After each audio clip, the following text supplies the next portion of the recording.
which is usually not a lot because you're busy trying to survive, right? And then some of you, you have done okay, so now you're doing pretty well in your lives, but still, interestingly enough, that somehow the materialism has a hold on you. In other words, you try to do your practices, you have enough money, you don't really, you're not survival anymore, but you can't quite get to your practices. It's like something keeps holding you back. And you know what it is? It's your attachments. It's your attachments.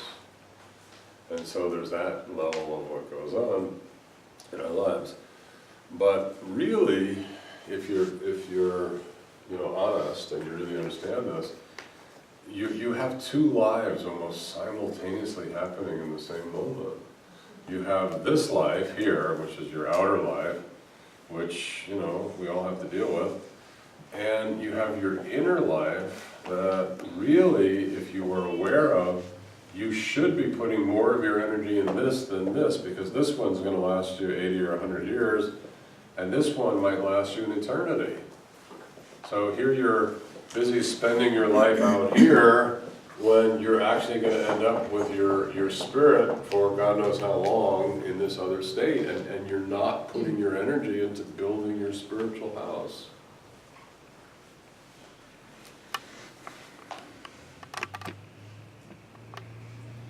So I think it's very important that people really think about that and don't waste your lives only seeking money and survival and those things, because at the end of the day, meaning after you leave the body, you're going to be one of these, you're going to end up being one of these.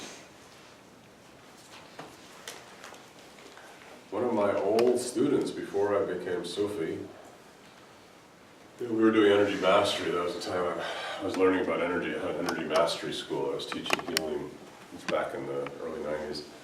And at some point I closed my school because I got sick. And that's when I met Siddhi, who was Sufi master. And he told me, he said, close your school or you're going to die. He said, you're dying. He said, you need to stop working. You need to rest. Go close your school and rest. So I closed it, and a couple of people picked it up who were my students. And this was like one of the ladies who picked it up. And she picked it up, and somehow I remember my feeling was that she had gotten really abrasive. Like when she picked it up, like her ego really got in. She started getting real bossy, and kind of like I'd say, how you doing? Well, what do you mean, how am I doing? Well, what are you doing with the spiritual? I'm doing what I do. What do you think? It was like that kind of attitude was starting to come through in the way I would talk to her. Where before she had been very humble. And I remember, kind of sitting with that, and just saying, power corrupts, and this is what happens, and okay. And at some point she claimed enlightenment. She said, I've reached enlightenment. Her and one of the other women who had taken over all together claimed enlightenment, that they had reached enlightenment together.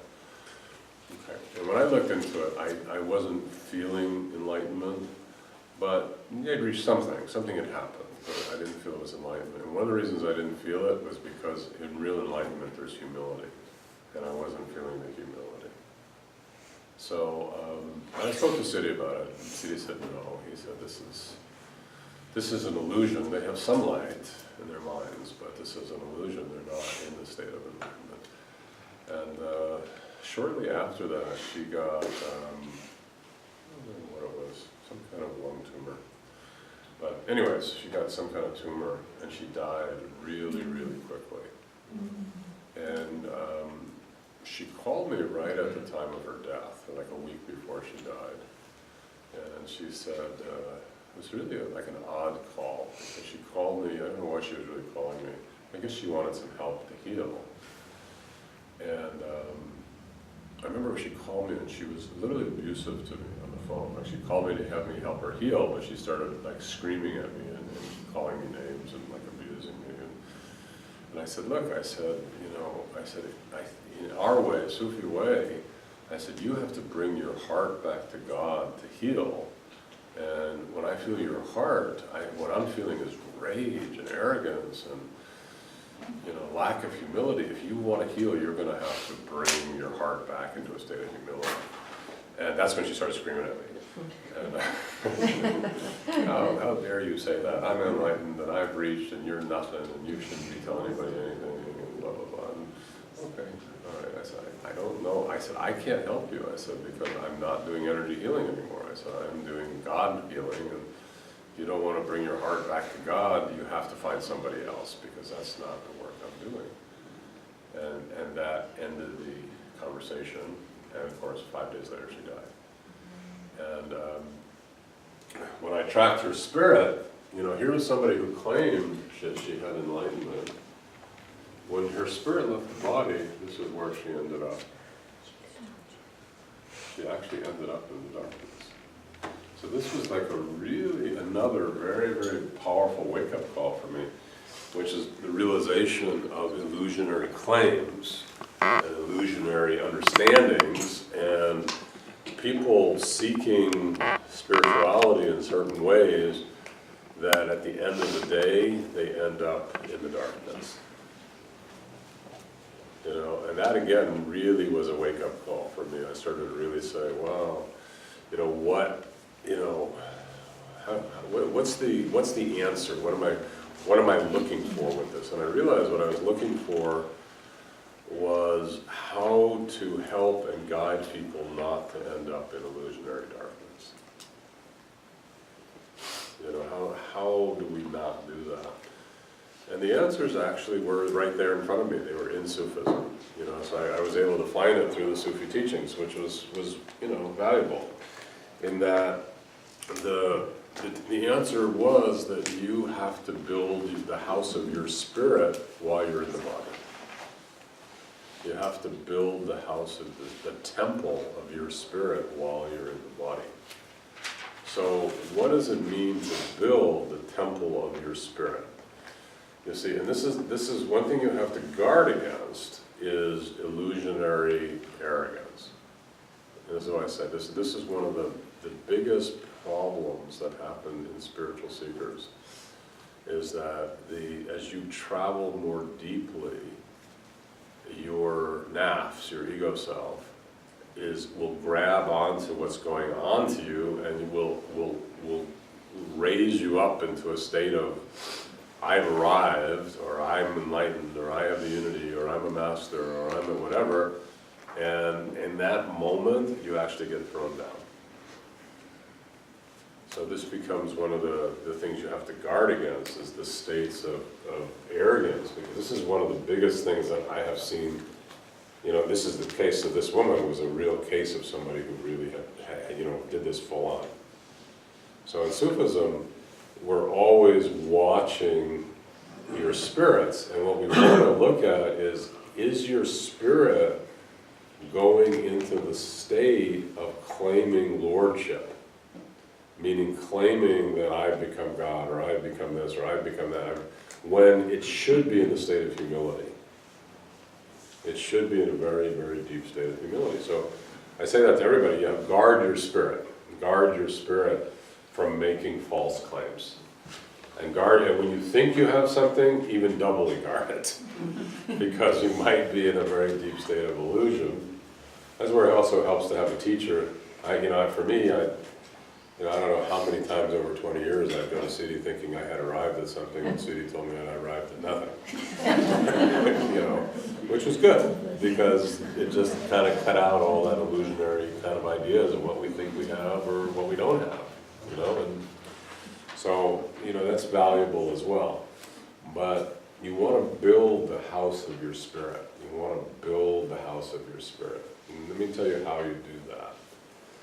The way you do it is very simply through absorbing the light of God.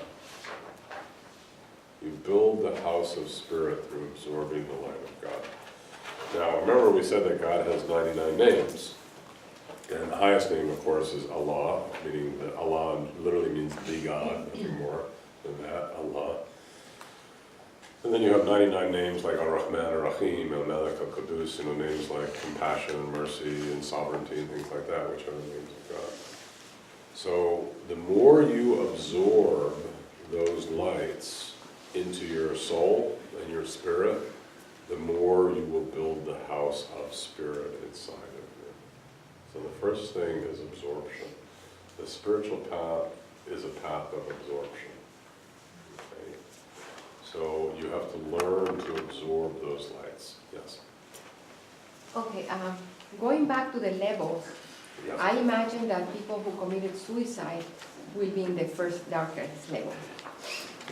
How will you work with the families of the person who has committed suicide? Because if you see that darkness that is beginning to permeate in other members of the family, Yeah. and they are in a state of fear, despair, and all these emotions. Well, first of all, if the person commits suicide and they're in an unstable mental state, it doesn't actually go in there.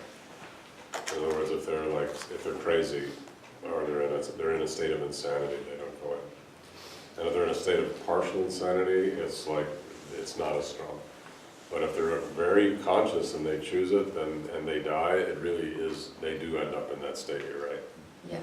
And in my experience. And secondly, you're right, if a member ends up in the darkness, it does seem to affect the immediate family. It does. The spirit does kind of get to them somehow, and they do start getting depressed, and they can get angry, and they can get hopeless and despair, and all sorts of things that come from that world. So the way you do it is you have to keep them with God. You really have to, first of all, keep the people protected by keeping their spirituality strong. And secondly, there are things you can do for the soul that's in the darkness. You can pray for them. You can feed the poor for them. There's things you can do that helps alleviate their situation and kind of reduce it or potentially get rid of it. So you should do those things as well. Okay, so going back to each of you, you don't know how long you're going to be here. You just don't know how long you're going to be alive. You might be, 20 and you think you've got 60 years ahead of you, when in fact you've got one. Or you might be 40 or 50 and think you have, almost no time, and Allah might give you another 100. We don't know. So what do you do when you don't know? You stack the odds in your favor.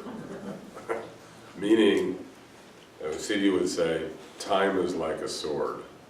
Don't let it cut you. Which means you don't know how long you're going to be here, so don't waste your time doing too much frivolous things. I mean, I'm a very big believer in dessert, but I'm not a big believer in making your whole life dessert.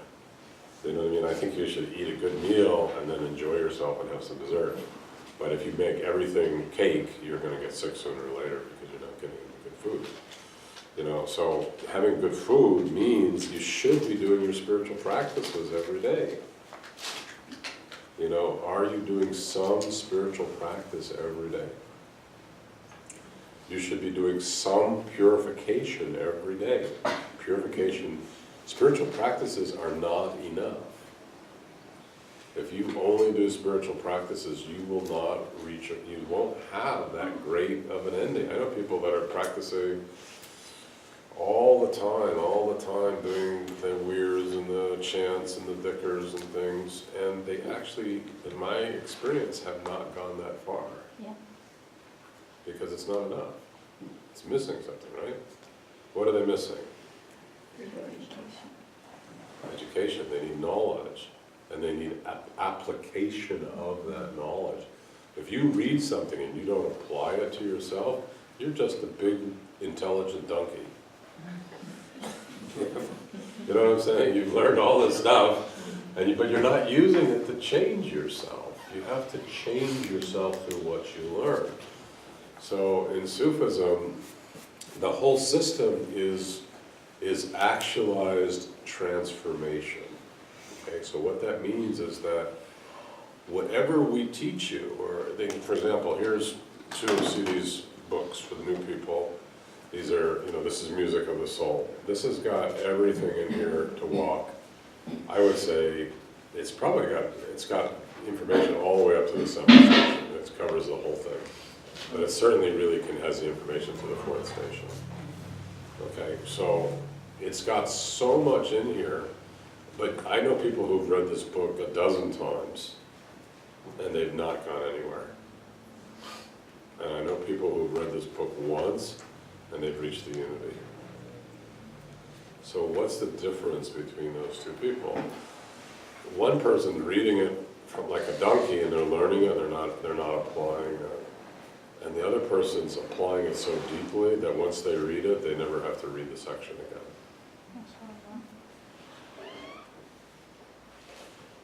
Okay. So if you're going to be on the Sufi path, you want to reach to know God, and more than reaching to know God, you're wanting to also have that afterlife, excuse me, where your soul goes forward into the next life, and you've built that house. You need to apply these teachings to your life. And what applying it means the following: that what you read changes you. What you read changes you. You're not just reading it. I know people that can tell you every state of enlightenment and Sufi stations, and they have it listed out in their head, and they can give you the listing from every single station. And you know what? They're living totally in their egos, and they're following their naps, and they haven't reached anything. Okay, so learning all the information, you can go to Google. Google can lay it out for you beautifully. And Google hasn't reached enlightenment. Not yet, maybe soon. Our little intelligence, but they're not reaching it. So you have to really apply these teachings to yourself. In other words, transform yourself. Transform yourself. Transform yourself. When you read these teachings, transform the level you're reading at. If you're reading about your heart, transform your heart. You're reading about your soul, transform your soul. You're reading about your secret, transform your secret. You're reading about your mind, transform your mind. You have to do the transformation. And the reason people don't transform is because they don't like to die. Right? In other words, when you really transform, you have to let go of who you are. It's a death. You have to let go of who you are. You can't be who you are and not change and pick up knowledge. You can, but what you end up doing is just become an egoist of knowledge.